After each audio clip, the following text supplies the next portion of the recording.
Egaan yaa obboleessa koo yaa obboleettii koo Waaqayyo kiristaanummaa dhugaa keessatti kan inni sirraa barbaadu abboomamudha. Of dhaga'urraa Waaqayyoon dhaga'utti deebi'uun gaariidha. Namaaf abboomamu qilleensaaf baraaf teknooloojiidhaaf yookiin waan keessa jiraataniif dhaga'uu irraa gara Waaqayyoon dhaga'utti dhufuun gaariidha. Namoonni Waaqayyoon dhaggeeffatan yeroo hundumaa akeeka Waaqayyoo godhu waan ta'eef waan inni dhaabi jedhee dhaabu waan inni immoo buqqisi jedhee buqqisu kiristaanonni dhugaan Waaqayyoof warri jiraatan waan Waaqayyoo dhiisi jedhee dhiisuu danda'u waan Waaqayyoo godhi jedhee immoo gochuu danda'u waan Waaqayyoo hin godhin jedhe gochuuni Waaqayyoon jireenya kiristaanummaa dhugaan faallaadha waan ta'eef isa kanarraa qabiyyee jireenya kiristaanummaa dhugaa keessatti of ijaaruuf abboomamuun qabxiinsaa afuraffaa kanadha. Abboomamuun barbaachisaadha waan ta'eef. Duraa duubaan akkuma ilaalaa turre abboomamuu kana keessatti waan ulfaataa fi cimaa bara kanaa waan ta'eef namoonni hedduun dhuguma Waaqayyoon dhagaanii waan Waaqayyoo jedhu gochaa jiru. Waaqayyoon dhagaaniitu waan karaa Waaqayyoo jedhe irraa adeemaa jiru. Waaqayyoon dhagaaniitu Waaqayyoon gammachiisuuf dhimmaa jiru namoonni hedduun. Dhugaa kana isin iyyuu beektu waan ta'eef baay'ee isaa isin gaafachuun isin qoruun hin barbaachisu. Namni baay'een kiristaanonni hedduun karaa filatan karaa isaanitti tolu jireenya isaanitti tolu jiraachaa jiru malee waan Waaqayyootti tolu waan Waaqayyoon gammachiisu waan Waaqayyo isaanitti mee jiraachaa hin jiran. Waaqayyo isaanitti mee jiraachaa jirta? Dhugaadhaa kun waan Waaqayyo siin jedhe gochaa jirta? Lafa Waaqayyo si kaa'edhaa kanatti jiraachaa jirtu. Iddoo Waaqayyo si dhaabedhaa? Haleluuyaa. Waan Waaqayyo si kaa'e lafa Waaqayyo si kaa'e waan Waaqayyo jedhe jireenya Waaqayyo si kenne jiraachuu diddee jireenyatti dabalachuuf waan keessa galte kan biraa qabda. Namoonni jireenya Waaqayyo isaaniif kenne tuffatan jireenya kan biraa keessa jiru. Namoonni lafa Waaqayyo isaan dhaabe didanii abboomamuu diduurraa akka ka'e lafaaf mataa isaanii dhaabbachaa jiru. Namoonni buddeen Waaqayyo isaaniif kenne nyaachuu didanii abboomamuu diduurraa kan ka'e buddeen kan biraa dabalatanii nyaachaa jiru. Waan Waaqayyo hin jenne gochuun salphina mallattoo mancaatiiti, mallattoo kufaati, mallattoo deegumsaati, mallattoo qulqullummaa dhabuu, mallattoo Waaqayyo irraa galagaluuti. Haleluuyaa. Namicha Saa'ol jedhamu lammaffaa Saamu'eel irratti yoo dhaqxanii ilaaltan Waaqayyo maal ittiin jedhe dhaqiitii Amalekootaa hundumaa fixi.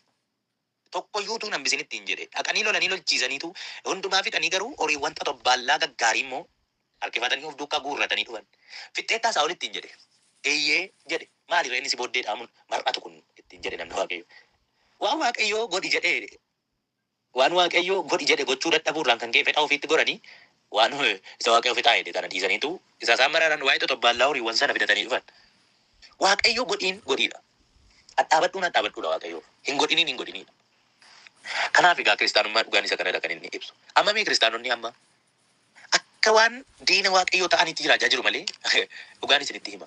Mee kottaa kiristaanonni jaarraa kana keessa jiranii lafa Waaqayyoo isaan dhaabe dhaabbachaa jiru waan Waaqayyoo hin godhinaa jedhe dhiisanii waan Waaqayyoo godhaa jedhe immoo godhaa jiru.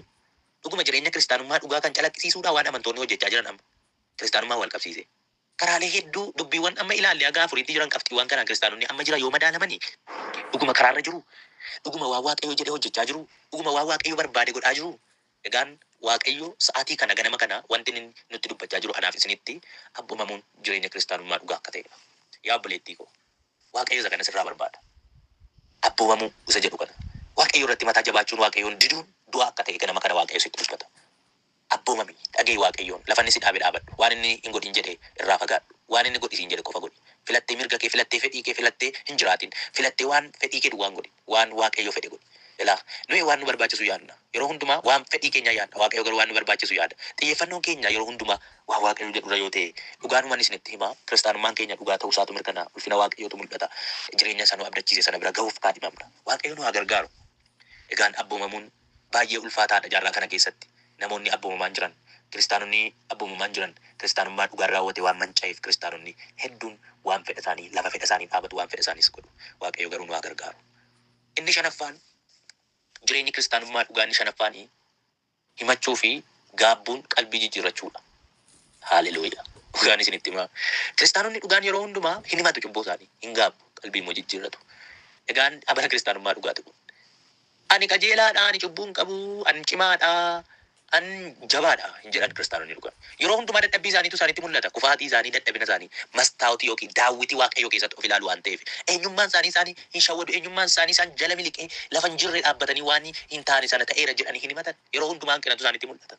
Yeroo hundumaa iyyuu isaan fuula Waaqayyoo duratti gad of deebisanii hin gaabbu. Qalbii yaada garaa isaanii geeddaratu. Cubbuu isaanii Waaqayyootti himatu.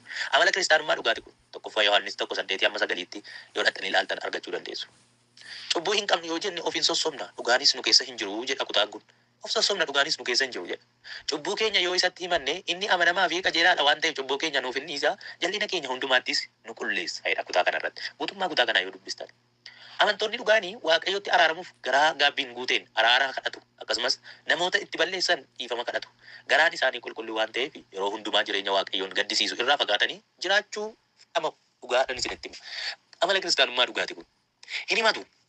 Cubbuu isaanii himatu. Cubbuu isaanii kun immoo olii waaqayyotti himatu, gadii namatti immoo himatu. Namatti balleessaniin dhiifama naa godhi jedhanii gaabbanii dhiifama kadhatu. Waaqayyo isa hundumaa gararraa jiru immoo gad of duubisanii araara kadhatu. Gadi of deebisaniiti nama ariyaa waaqayyo jedhanii araara kadhatu. Gad of deebisuudhaan. Haleluuyaa. Gad of deebisuudhaan araara waaqayyoon kadhatu. Natti araarami jedhuun waaqayyoon. Waaqayyo wajjin walitti araaramuuf dhamamu. Namatti yoo balleessanii namaaf dhiisu. Namni yoo isaanitti balleessan illee dafanii namatti araaramu. Namaaf dhiisu, namatti himatu cubbuu isaanii naa dhiisi jedhuun nama. Jibba garaa guuttatanii hin jiraatanii namatti balleessanii yookiin namni isaanitti balleesse calin jedhan yeroo hundumaa qajeelummaatti jiraachuuf dhamaa'u. Eenyu isaan? Kiristaanota dhugaa. Kiristaanota dhugaa.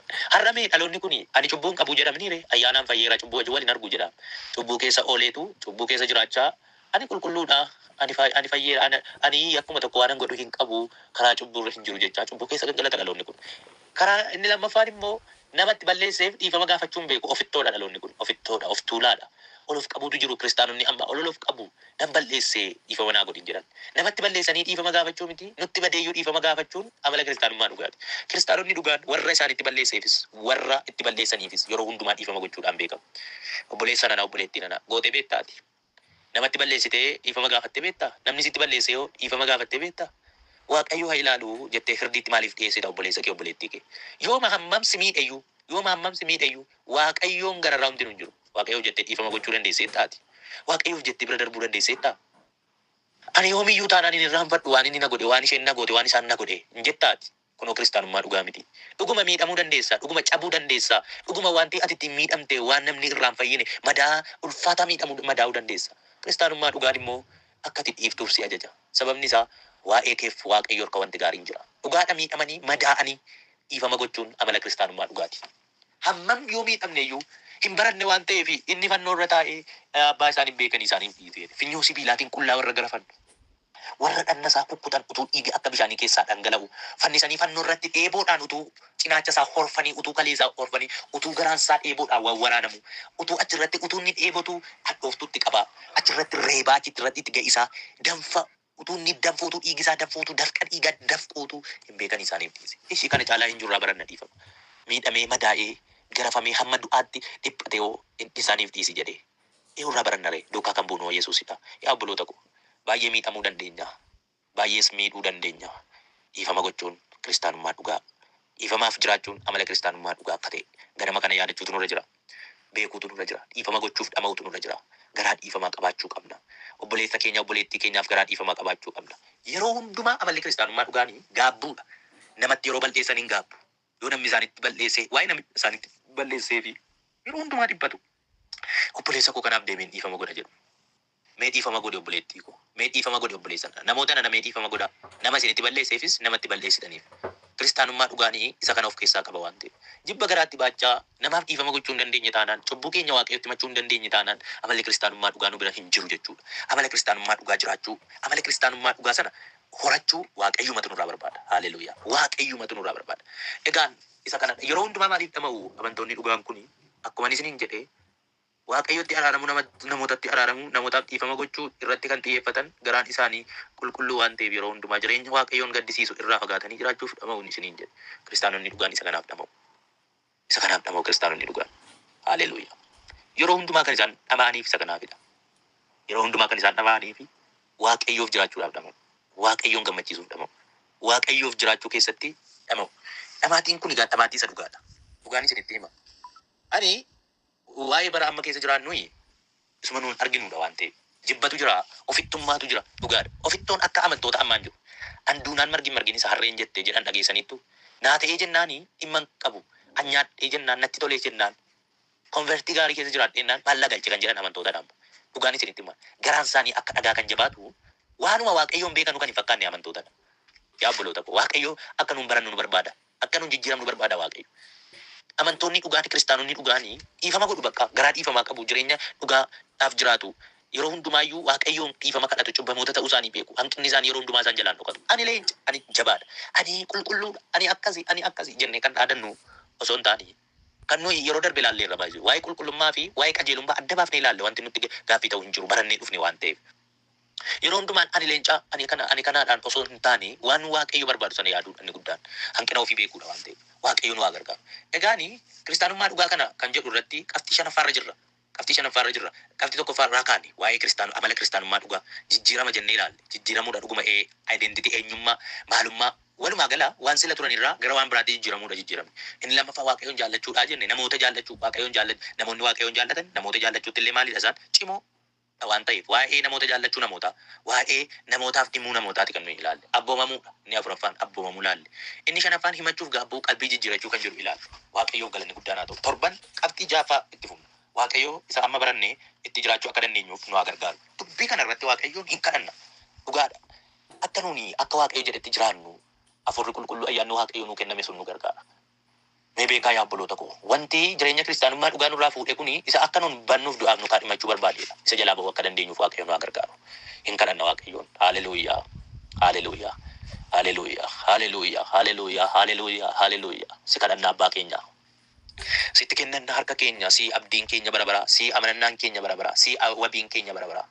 Yaa Waaqayyo gooftaa Yesuus, ati yeroodhaa yerootti dubbii keetiin namootatti hin dubbatta, namootas hin barsiifta.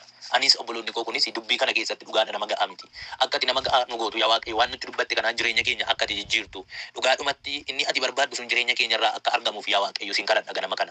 Maqaa gooftaa Yesuusiin jaalala kee haa ta'u. Yaa Waaqayyo jaalala kee haa ta'u. Jaalala kee haa ta'u hafuura qulqulluu. Jaalala kee haa ta'u Waaqayyo abbaa. Jaalala kee haa ta'u Waaqayyo ilmaa. Dubbii kanaan jireenya keenya jijjiiri. Waanuma dubbiin kun jedhu jireenya keenya irraa biqilchi. Waanuma sagaleen kee jedhu kanaan nu jijjiiri. Nu haaressi yaa Waaqayyo. Nu dhaabi. Jireenyi keenya qajeelummaa irraa haa dhaabbatu, amanamummaa irraa haa dhaabbatu, hafuura qulqulluu. Gooftaa waan hundumaa gararraa jirtu kana waan gootuuf si amanaa si kadhanna maqaa gooftaa Yesuusiin harka nu qabi. Obboleessa kana harka qabi. Jibbi jireenya keenya keessaa haa xaragamu maqaa gooftaa Yesuusiin. Siif abboomamuu diduun jibbi yaa Waaqayyo gooftaa abboomamuu diduu jibba akkasuma yaa Waaqayyo gooftaa Yesuus araara gochuu dadhabuu cabsi jireenya keenya irraa maqaa gooftaa Yesuusiin. Inni kun hafuura keenya miidha. Inni kun kiristaanummaa keenya miidha. Inni kun yaa Waaqayyo gooftaa jireenya nuti wajjin jiraannu keessatti akka nuun gada deemnu nu godha. Cabsi nan abaara ganama kana maqaa gooftaa Yesuusiin. Ani madaa'eera dhiisuu hin danda'u. Ani darbuu hin danda'u obboleessa kanaaf obboleettii kanaaf jedhanii namoonni eebbi isaanii qabame namoonni afurri isaanii gara deeme maqaa gooftaa Yesuus Kiristoosiin nama daa'e an dhiisuu hin danda'u warra jedhan jaalala keetiin laphee isaanii boojii dhiifama gochuu akka isaan danda'aniif namoota kana ajaji'ati. Nurratti moo ganama kana dubbiin ati dubbatte kun jireenya keenya hadhaalu hafuura keenya hadhaalu waan baranne kana hojiitti jijjiiru waan baranne kanaan yaa Waaqayyo gooftaa dhugaadhumatti jiraachuu akka dandeenyuuf nu gargaari yaa Waaqayyo. Haleluuyaa. Haleluuyaa. Nu gargaari yaa Waaqayyo. Nu gargaari yaa Waaqayyo. Nu gargaari yaa hafuura qulqulluu. Nu gargaari yaa gooftaa hundumaa gararraa jirtu. La kosedele bere bede neme ki takuta kaseda laba yamashia. Wigarada nama tuna di dadala laba nama diabosia. Yaa Waaqayyo nu gargaari. Harka nu diriirsi yaa Waaqayyo. Humnoota hamoota, humnoota biyya lafaa, humnoota seexanaa nu ari'atan, humnoota jireenya keenya irratti ijaaraman akka nu nama gahan taane, kiristaanota dhugaa gahu akka nu hin taaneef yaa Waaqayyo lammummaa nu geeddarachiisu, karaa jireenyaa irraa nu jal'isu, humnoota du'aatiif nu kaadhimuuf warra nu marsan, warra nu irratti ijaaraman cabsi ati. Oh haleluuyaa. Cabsi obboleettii kanarraa, cabsi obboleessa kanarraa. Sin kadhadha yaa hafuura qulqulluu. Sin kadhadha yaa Waaqayyo gooftaa Yesuus. በጌታ በኢየሱስ ስም በጌታ በኢየሱስ ክርስቶስ ስም በጌታ በኢየሱስ ክርስቶስ ስም I commanded በጌታ በኢየሱስ ስም humnoota hamaan humnoonni seexanaa humnoonni biyya lafaa maqaa Yesuusiin karaa keenya irratti hawaraanan maqaa Yesuusiin hawaraanan sammuu kanarraa maqaa gooftaa Yesuusiin sammuu kanarraa waraaneera sammuu obboleettii kanarraa waraaneera sammuu obboleessa kanarraa waraaneera kan diigame haa ta'u kan waraaname haa ta'u kan sokke haa ta'u maqaa Yesuus Kiristoosiin afurri du'aa afurri salphina afurri yeellaasisaan humni Be'elzebul afurri bara durii jireenya keenya irratti hojjechuuf kan dhama'u yaa Waaqayyo faallaa dubbii keetii faallaa sagalee keetii akka nuun jiraannu sitti amannee fooniif dhiiga kee fudhannee yaa Waaqayyo si duukaa buunee maqaa keetti gooftummaa keetti amannee yaa Waaqayyo afuura kee arganne akka nuun du'aatti deebinu akka nuun salphinatti deebinu akka nuun yeellootti deebinuuf warra jireenya keenya irratti hojjetan warra jireenya keenya irratti dhiibbaa godhan cabsi ati. Haleluuyaa. Ameen ameen ameen. Cabsi ati yaa Waaqayyo gooftaa Yesuus ganama kana kan diigame haa ta'u. Sammuu namoota kanarraa diigamu.